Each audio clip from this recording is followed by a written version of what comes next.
என் தம்பி சொல்ற மாதிரி கோயம்புத்தூர்ல போய் அந்த வட இந்தியர்கள் கடை வச்சிருக்க இடத்துல பேட்டி கேட்கும்போது தமிழால வந்தா வேலை கொடுப்போம் சொல்றானே இல்லையா?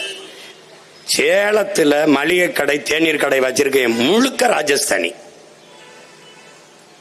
நான் சொல்றது உனக்கு இப்ப புரியாது. நான் போதிக்கும் போது எது ஒன்றும் உனக்கு புரியாது, பாதிக்கும் போது புரியும் உனக்கு. நீ ரொம்ப நாள் நடக்காது தம்பி. இந்த தேர்தல் இவன் போட்டு இந்த எஸ்ஐஆர் மட்டும் செயல்படுத்திட்டான், 29 தேர்தல்ல அவன் தீர்மானிப்பான். நீ ஒண்ணு தள்ளி விடுவான், ஓட்டு போடாங்கட்டுருவான்.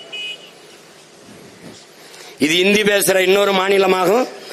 நீ அப்ப வாணியனும் பேச முடியாது, கவுண்டனும் பேச முடியாது, தேவரனும் பேச முடியாது, பறையனும் பேச முடியாது, நாடாரு செட்டியாரு தேவேந்தரர் ஓஹோ தள்ளி போன்றுவான்.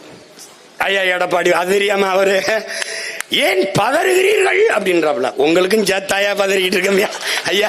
ஐயா உங்களுக்கும் சேர்த்தாயா கதறிட்டு இருக்கமியா? ஐயா கவனமா பண்ணுங்கய்யா, அவங்க பயங்கரமான ஆட்டக்காரங்க.